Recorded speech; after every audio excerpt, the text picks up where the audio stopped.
ISF এর একজন না যেন টাকা পায় তার ব্যবস্থা আমাদের তৃণমূল কংগ্রেসকে করতে হবে। ওসব ডায়লগবাজি, ওসব ডায়লগবাজি। আমি একটা সপ্তাহ আপনাদের বলে দিচ্ছি, একটা সপ্তাহ অপেক্ষা করুন, একটা সপ্তাহ আমি বলে দিচ্ছি। সব ডায়লগবাজি, অত সহজ নয়। ভিডিওকে চাকরি বাঁচাতে হবে, 60 বছর তাকে চাকরি করতে হবে, এটুকু বলে রাখছি আপনাদের।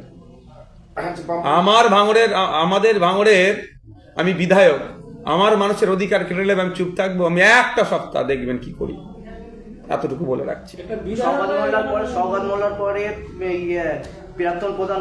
ওদের নাম নেবেন না, ওদের নাম নিয়ে সময় নষ্ট করবেন না। শুধু ভেসে থাকার জন্য আমি একটা কাউন্টার করবো, ও একটা কাউন্টার, উনি একটা করবেন, এইসব করবে, হবে। আমি বলছি তো না, আমি বলছি রাজনৈতিক তারা দেউলিয়া হয়ে গেছে রাজনৈতিক ভাবে। পুলিশকে গুন্ডামস্তানকে দিয়ে কাজে লাগাচ্ছিল, পুলিশের একটা অংশ কাজে লাগাচ্ছিল, পারেনি। এবার মানুষকে মানসিকভাবে আঘাত দেওয়ার চেষ্টা করছে।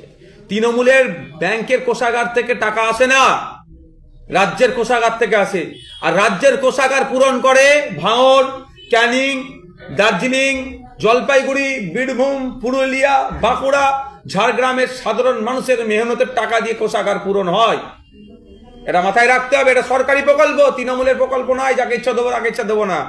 অত সহজ নয়, যতটা বলতে সহজ লাগে ওটা করলে ভিডিওগুলো চাকরি থাকবে না। কিন্তু একজন তৃণমূল কংগ্রেস শাসক দলের এমএলএ এর কথা শুনে কি প্রশাসন কি বন্ধ করে রাখতে পারে? প্রশাসন যদি মনে করে এমএলএ এর কথা শুনে বন্ধ করবে, প্রশাসন তাহলে তাকে জবাব দিতে হবে। আমি আপনাকে একটা কথা বলছি, এইগুলো হচ্ছে ওই মাইকে ভাষণ দিতে বলতে শুনতে লাগে, ভালো লাগে, মানে কাউকে ভালো লাগে কাউকে খারাপ লাগে। প্রশাসন অত ভুল কাজ করবে না, কোনোদিন যায় না। চরম অনৈতিক কথা। কিন্তু তৃণমূল কংগ্রেস এখনো তাকে সেন্সার করছে না কেন বুঝতে পারছি না। মানে এই ধরনের সমাজ বিরোধীগুলোকে রেখে দিয়েছে কি করে দলে, সেটাও বুঝতে পারছি না। কিন্তু ভাঙড়ে তো 3টে অঞ্চলে বাংলার বাড়ি বন্ধ। কে বলেছে আপনাকে? এখনো বন্ধ আছে। আপনাকে আমি কি বললাম যে একটা সপ্তাহ কেন বললাম? আমি এসআইআর নিয়ে ভিডিও ব্যস্ততার মধ্যে একটু আছে, তখন তারাও মানুষ, যেভাবে তাদের উপরে এই এসআই কার নাম থাকছে, হ্যান ত্যান ম্যাপড অ্যান্ড ম্যাপড, এইসব নিয়ে গল্প অনেক চলছে। একটা সপ্তাহ আমরা ওই জন্য আমরা সবসময় পজিটিভ এবং মানুষকে সহযোগিতার পক্ষে। একটা সপ্তাহ তবে নোটোরিয়াস ক্রিমিনাল, সমাজ বিরোধী, গুন্ডা মস্তান কিন্তু বাইরে রাখে। কতটা শান্তিপূর্ণ হবে ওটা বলতে পারবো না, তবে শান্তিপূর্ণ করার দায়িত্ব আমার নয়, আমার অল্প কন্ট্রিবিউশন থাকবেই। একজন পার্টির লিডার হিসেবে, ভাঙড়ের বিধায়ক হিসাবে সারা রাজ্যকে আপিল আমি করেছি শান্তিপূর্ণভাবে ভোটও, সেটা থাকবে, বারবারই করি। সব থেকে বেশি ভূমিকা থাকবে নির্বাচন কমিশনের। নির্বাচন কমিশন যদি চায় শান্তিপূর্ণ ভোট করাবো তাহলে হবে। 2023 সালে আমরা দেখেছি পঞ্চায়েত নির্বাচনে একাধিক নিহত হয়েছে। হ্যাঁ, ওই তো ওয়েস্ট বেঙ্গল স্টেট ইলেকশন কমিশনের আন্ডারে ছিল, আর এটা হবে ইলেকশন কমিশন অফ ইন্ডিয়ার আন্ডারে। তখন তো ওরা রাজীব সিনহা তখন তিনি ছিলেন কমিশনার, যিনি ছিলেন, তিনি পুরো ধ্বংস করেছেন। তো দায়িত্ব নিয়ে তো ধ্বংস করেছেন। হ্যাঁ, এটা সেন্ট্রালের ওইরকম ভাবে হয় না। ইলেকশন কমিশন অফ ইন্ডিয়া সেন্ট্রালের সাথে যুক্ত করবেন না। যেমন West Bengal state election commission যেটা আছে, ওয়েস্ট বেঙ্গল স্টেটে যেটা আছে, সেটার সাথে রাজ্য সরকারকে আমি ট্র্যাক করবো না, ওটার সাথে আমি ওটা কেন্দ্র সরকারের ট্র্যাক করবো না। দুটো স্বতন্ত্র দপ্তর আমি মনে করি। তারা স্বতন্ত্রতা বজায় রাখতে এখন ব্যর্থ হয়েছে। যদিও সংখ্যাগুরুরা সমাজের একটা হেভি অংশ 2021 সালে বিজেপিকে ভোট দিয়েছিল, আজকে তারাও নিরাশ হয়েছে। কেন ভোট দিয়েছিল? তৃণমূলের অত্যাচারের কারণে। হিন্দুত্বতে বিশ্বাস করে নয়, সেটা অল্প সংখ্যক মানুষ ভোট দিয়েছিল। তৃণমূলের অত্যাচারের হাত থেকে বাঁচার জন্য বিজেপিকে শক্তিশালী করেছিল। কিন্তু তারা দেখলো যে বিজেপি আর তৃণমূল আলাদা নয়। সেন্ট্রাল এজেন্সি আসছে যাচ্ছে, বিরিয়ানি খেয়ে এক প্রকার ঘরে চলে যাচ্ছে, দিল্লি চলে যাচ্ছে, কিছুই অন্যায়ের বিরুদ্ধে কিছু ব্যবস্থা গ্রহণ করছে না, সেটা একের পর এক জামিন পেয়ে যাচ্ছে। এই নির্বাচন যেটা আসছে, বিজেপি আর তৃণমূল দেখবেন ব্যাপকভাবে পরাস্ত হবে।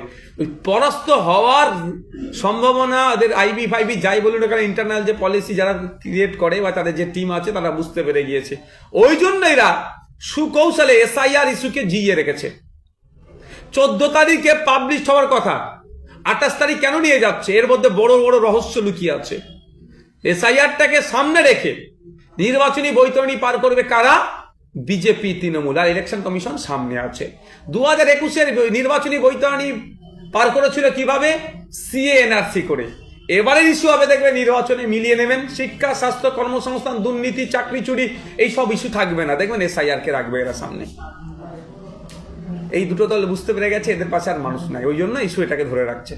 বিধানসভা ভোট নওশাদ কতটা- সিদ্দিকীর কাছে প্রধান শত্রু কি, বিজেপি না তৃণমূল? অবশ্যই বিজেপি আরএসএস আমাদের আদর্শগত নীতিগত শত্রু। প্রথম আমাদের শত্রুর নাম হচ্ছে বিজেপি আরএসএস। এটা আবারও বলছি, আদর্শগত নীতিগত শত্রুর নাম হচ্ছে বিজেপি আরএসএস। আর ওই বিজেপি আরএসএস কে পশ্চিম বাংলায় মমতা ব্যানার্জি জায়গা করে দিয়েছে, সাথে সাথে বিজেপির সাথে সাথে মমতা ব্যানার্জি আমাদের রাজনৈতিক শত্রুর মধ্যে পড়ছে। যে মমতা ব্যানার্জি যদি না চাইতো পশ্চিম বাংলায় আরএসএস বিজেপির জায়গা হতো না। তাই এখন আমি আপনার প্রশ্নের উত্তর দিচ্ছি যে মমতা ব্যানার্জিও কোনো অংশে রাজনৈতিক শত্রুর থেকে আমার কম নয়, অর্থাৎ তৃণমূল কংগ্রেস। আপনার ফেসবুক পোস্টে কমেন্টে গিয়ে দেখলাম নওশাদ সিদ্দিকী মমতা বিরোধী করতে গিয়ে কোথাও বাঙালি বিরোধী বেশি করে ফেলছে। দেখুন, বাঙালি আমি আমি ফুরফুরার ফির আবু বকর সিদ্দিক রহমতুল্লাহ আলাইহি, আপনার নাম জানেন, চিনেন সবাই। স্বাধীনতা সংগ্রামী ছিলেন, যুগ সংস্কার ছিলেন, সমাজ সংস্কার ছিলেন।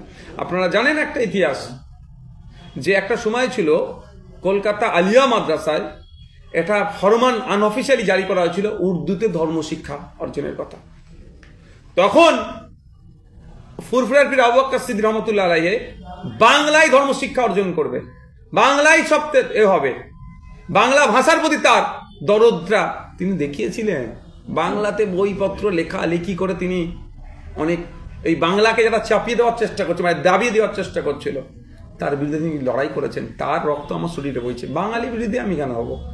তৃণমূলের অন্যায়ের বিরুদ্ধে কথা বলে বাঙালি বিরুদ্ধে হবে কেন? তার সেন্টিমেন্ট লাভ হবে না। ঠিক যেভাবে বিজেপির অন্যায়ের বিরুদ্ধে কথা বললে হিন্দি বিরোধী হয়ে যাবে। এসআইআর যেভাবে ঝাড়াই বাছাই চলছে, যেভাবে মুসলিম ব্যক্তিদের যেভাবে বাদ দেওয়া হচ্ছে, কোথায় বাদ দিয়েছেন বলুন? অনেকে আমরা সন্দেশখালী গিয়েছি, নর্থ ইন্ডিয়ান বাদ দিয়ে দিয়েছে। মৃত ঘোষণা করা হয়েছে। কাকে ঘোষণা করেছে? আমাদের সন্দেশখালীতে প্রায় কে ঘোষণা করেছে? নির্বাচন কমিশন ঘোষণা আপনার কাছে কোনো প্রমাণ আছে? ওনাদের তো এই ফর্মেই তো লেখা রয়েছে। তো আমি সাংবাদিকের মতো কোশ্চেন করছি, কোনো প্রমাণ নেই। ইলেকশন কমিশন এইটা আমারটা ভালো করে রেকর্ড করুন। এই যে নট ইন্ডিয়ান সিটিজেন ডেথ বলে ঘোষণা করছে, এটা তৃণমূল কংগ্রেস করেছে। কিন্তু আপনি তো এদেরকে সই করেননি ইলেকশন। হ্যাঁ, ওইটাই বলছি তো। আমি মৃত ভোটারদের নিয়ে গেছিলাম, নট ইন্ডিয়ান সিটিজেন ভোটারদের নিয়ে গেছিলাম। নির্বাচন কমিশনকে প্রশ্ন করেছি, আপনার কি এই ধরনের কোন এখতিয়ার আছে, রাইট আছে ভারতীয় কি ভারতীয় নয় জাস্টিফাই করার?